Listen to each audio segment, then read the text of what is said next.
UFC leaving ESPN the end of 2025, going to Paramount Plus and CBS, a 7-year, $7.7 billion deal. I think the big element of it is that pay-per-view events, the $80 they charge, are no more. That was just a threat that never came to fruition. The kids are just too good at interneting these days. You're not going to catch them. And with the ability to hide VPNs in your location, they can't control it. This deal is worth $7.7 billion. As it stands today, Paramount's market cap is $6.6 billion. So the deal is worth more than the company itself. Now, of course, you're saying, well, yeah, they're making a bet that they'll... The UFC boss Dana White revealed a massive plan that completely changed how fans watch fights. In addition, Dana White announced on his Twitter that the UFC has secured a new home for all live events on Paramount Plus. Fans will now be able to watch every event with just a subscription to the platform without having to pay for the PPV. Reports indicate the agreement is valued at $7.7 billion. Dana posted, "This historic deal with Paramount and CBS is incredible for UFC fans and our athletes. For the first time, fans in the US will have access to all UFC content without a pay-per-view model, making it more affordable and accessible to view the greatest fights on a massive platform." He further added, "This deal puts UFC amongst the biggest sports in the world. The exposure provided by Paramount and CBS networks under this new structure is a huge win for our athletes and anyone who watches and loves the sport." Praising the announcement, journalist and host Mike Bond noted that 2025 will mark the conclusion of the UFC's partnership with ESPN and the beginning of a new era with Paramount. With the pay-per-view model now removed, he explained that the number of events will remain the same, but the new structure will make the sport far more accessible to fans everywhere. UFC leaving ESPN the end of 2025, going to Paramount Plus and CBS, a 7-year, $7.7 billion deal. I think the big element of it is that pay-per-view events, the $80 they charge, are no more. Starting in 2026, people will get that as part of their Paramount subscription, said to be, as of right now, $12.99 a month. Still going to be 43 events a year, 30 fight nights, 13 numbered cards are now calling them, no pay-per-views. Man, this is a massive deal. Obviously, I asked Dana White back in April what they were looking for out of the new TV deal. He said $1 billion a year sounded amazing. They got 1.1. So this is huge. Your initial reaction to this news, Chris? In addition, Brendan Schwab stated that the deal could turn out to be beneficial, noting that pay-per-view sales had been declining each year due to a shortage of major stars, and even more significantly, the impact of piracy. Constantly trending down. Now, it's not all the UFC's fault, right? What's the UFC to blame for with lower pay-per-view numbers? Quality of cards, lack of UFC pay-per-view stars. So that's kind of on the UFC. But the third thing that they can't control is piracy. So the young kids stealing, having access to that, using VPNs that you can't trace. So just the piracy of the pay-per-view is, I would say, probably the majority of why the pay-per-view numbers are in decline. But then the UFC's at fault for lack of stars and quality of cards. So the whole landscape has changed. It's the perfect storm. So you're getting a lower pay-per-view buy rate over the years. Moreover, Brendan stated that the UFC likely recognized it could not control piracy, so it took steps to encourage fans to start watching fights through official channels again by having a platform where fights are viewed just by a subscription to the platform. That was just a threat that never came to fruition. The kids are just too good at interneting these days. You're not going to catch them. And with the ability to hide VPNs in your location, they can't control it. So I think the UFC was like, all right, this is only going to get worse. Our model isn't based on stars anymore, which that's what your pay-per-view model lives on.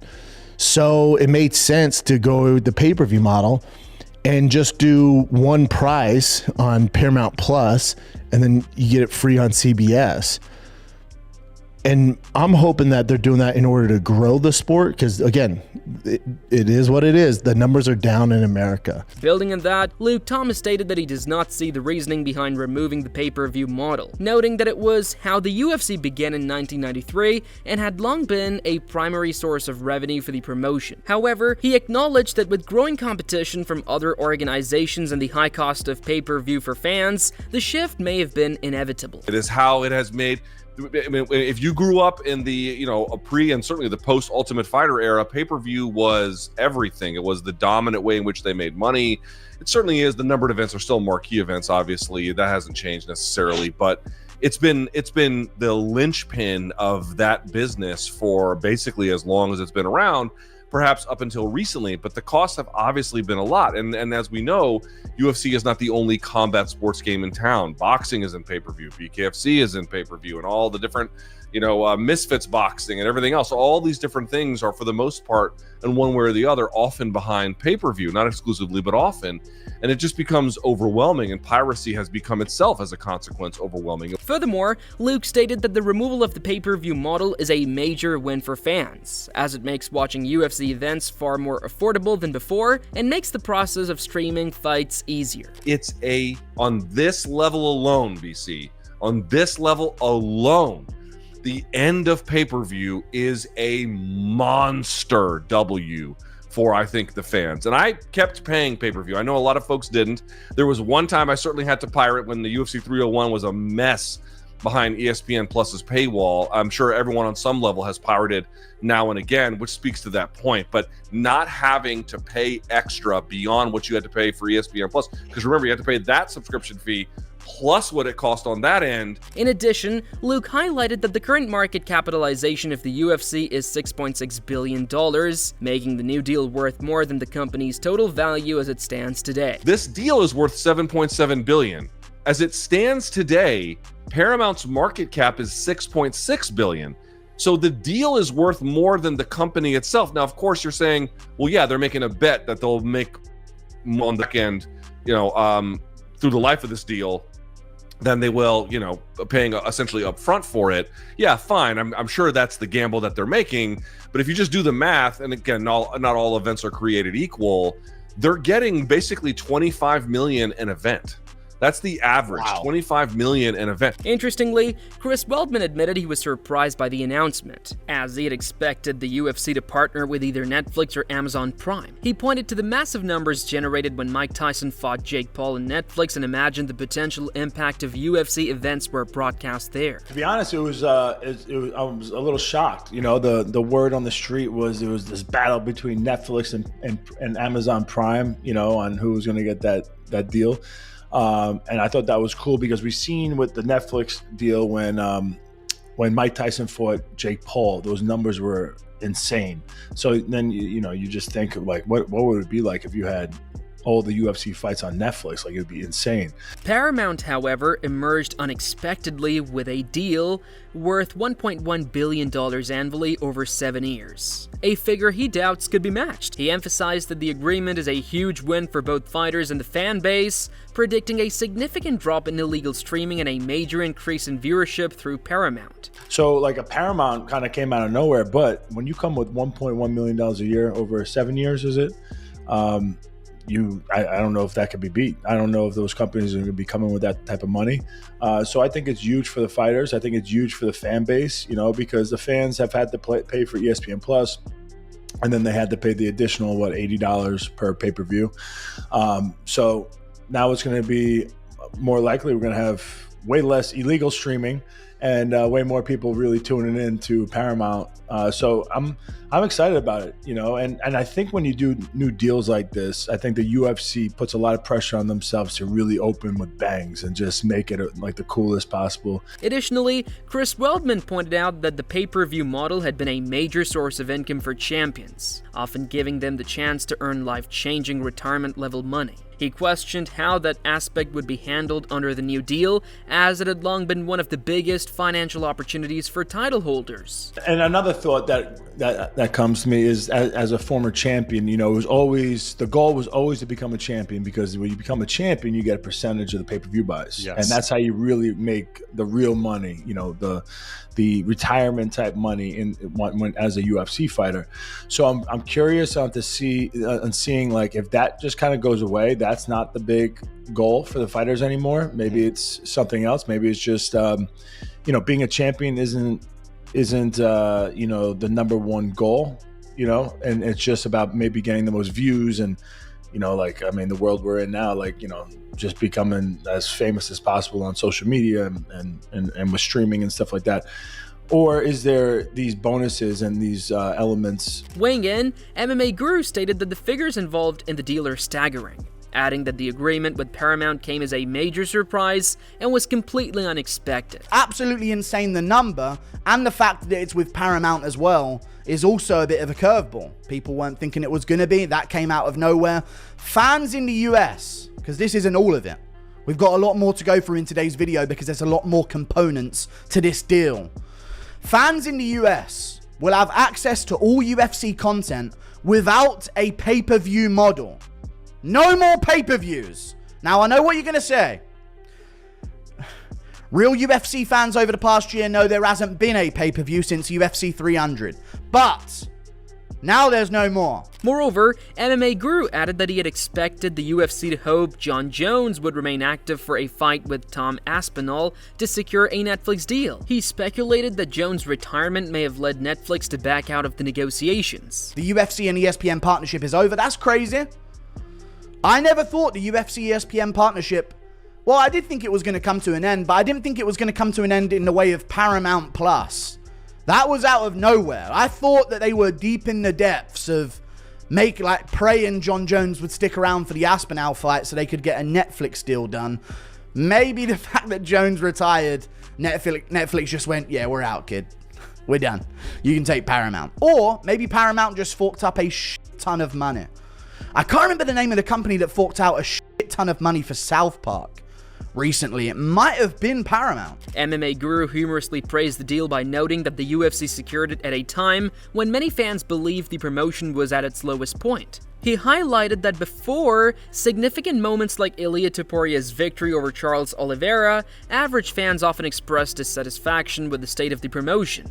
Despite the ongoing criticism from fans about the fight cards, he found it surprising that Paramount would still want to be involved in that environment. And this is why it's so impressive that they've got this $7.7 billion deal. If you were to ask, maybe until Topuria beat Oliveira, before that moment, if you were to ask the average UFC fan what they thought about the UFC, they would probably say it's the worst it's ever been. This is the worst it's ever been. It feels like they're mistreating us. All of the things that we've been saying as fans are the type of things that maybe would sway away a $7.7 billion investment for a broadcasting deal from Paramount Plus. But no, Paramount Plus is seeing the negative reaction of fans every single fucking fight card and thinking, we want in on this. At the same time, Ariel Helwani stated that he had already predicted this outcome, saying he anticipated the UFC would eventually make a move like this. At the very beginning of the year, we had our prediction show.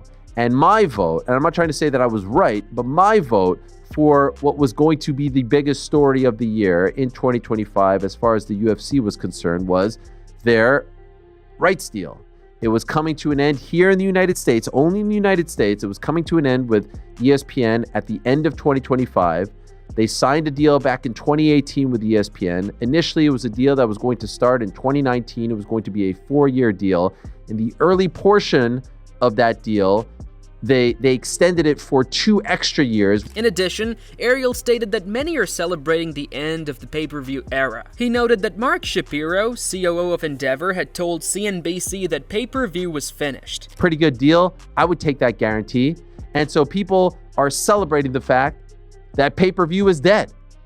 People are celebrating the fact that if you're an MMA fan, and obviously if you're an MMA fan, you're a UFC fan, you won't have to pay for pay-per-view anymore. Mark Shapiro, COO, president of TKO, said it himself. He told CNBC pay-per-view is dead. He said it's an antiquated model. We're not in this business anymore. That said, Helwani pointed out the irony in the timing of the announcement, as in just a few days, the UFC will be asking fans to purchase the pay-per-view for UFC 319, followed by additional pay-per-view events in October, November, and December, leaving 5 more to go before the new model takes effect. Now, the timing of this announcement is very interesting because in 5 days, they're going to be asking you to pay for a pay-per-view. UFC 319, a great pay-per-view. And then on October 4th, they're going to ask you to pay again for pay-per-view. And then on October 25th again. And then on November 16th again. And then on December 13th or whatever it is, again. There's still, to the best of my knowledge, that's 5 more pay-per-views. But that's illegal. Yeah, that's right, Dana. You have to not stream. You have to buy the pay-per-views. But then in 2026, it's really freaking dead. It's really freaking dead. So there's so much to dissect here. The UFC has a new home, Paramount. No one was really talking about it. However, Ariel also noted that the UFC Contender Series and The Ultimate Fighter are not included in the deal, and there is currently no arrangement for international streaming rights due to ongoing contracts. Interesting to note, conspicuous by its absence in the release, Contender Series was not mentioned, Ultimate Fighter was not mentioned. Those are the 2 big ones. They can easily sell that off to someone else. Now, if I'm Paramount, I'm saying I want to own the whole damn thing. Like, I want to be the home of UFC. So maybe they add that, like they did the pay-per-views with ESPN. That remains to be seen. Or maybe UFC sells that off to someone else. Very possible. But Contender Series and TUF were not mentioned. However, he pointed out that Paramount is interested in acquiring those international rights in the future. A lot of our international friends have been asking me, what does that mean for me? Well, technically it means nothing for you yet. So our friends in the UK, there's still a few years left on the TNT Sports deal. Our friends over in Canada, still a couple years left on the Rogers Sportsnet deal. But one thing that was interesting was, in the release and in the subsequent interviews with Emmanuel and Shapiro, they did say that Paramount, once the deals are up globally, will want to be the home, or at least take a look at potentially being the home of the UFC in these other countries and continents.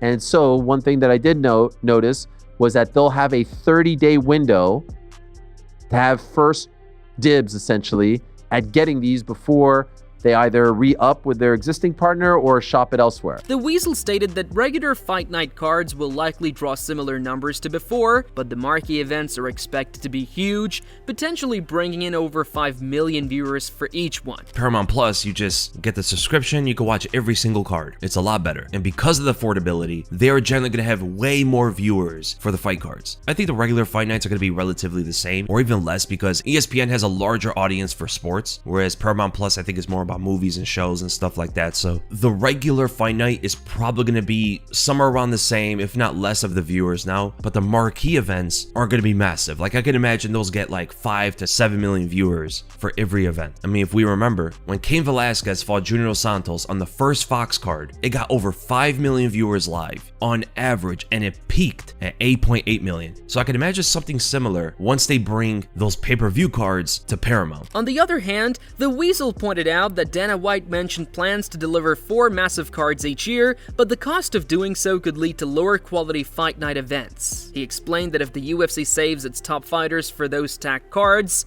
it will not be able to feature that same level of talent on regular Fight Night shows. Paramount Plus is where you're going to be watching these events, and some of them are going to be on CBS. And the first marquee event is going to be UFC 324, and Dana said that he'll be putting together 4 massive cards a year, one of those being the White House event, which would be great, but the expense of that would also have to mean that some of the fight nights are going to be lower quality, because they're going to have to save some of the best fighters for 4 of those stacked cards a year. If they do that, then they can't put those guys on the fight nights. So some of the fight nights might be even weaker than we have now. Possibly. That's just me logically thinking about it, but we'll see. Maybe they make it work and stack the cards better than they have now, which would be great. And Dana says, with the new deal, it improves the chances of superstars like Conor McGregor and John Jones returning. Those are the fighters that pay-per-view points affect the most. In short, Dana White's announcement marks a seismic shift in how the UFC will be consumed, ending decades of the pay-per-view model in favor of a subscription-based home on Paramount Plus. While some see it as a bold move toward accessibility and global reach, others question the long-term impact on fighter earnings and the sport's business model. Whether this proves to be the UFC's greatest leap forward or a risky gamble,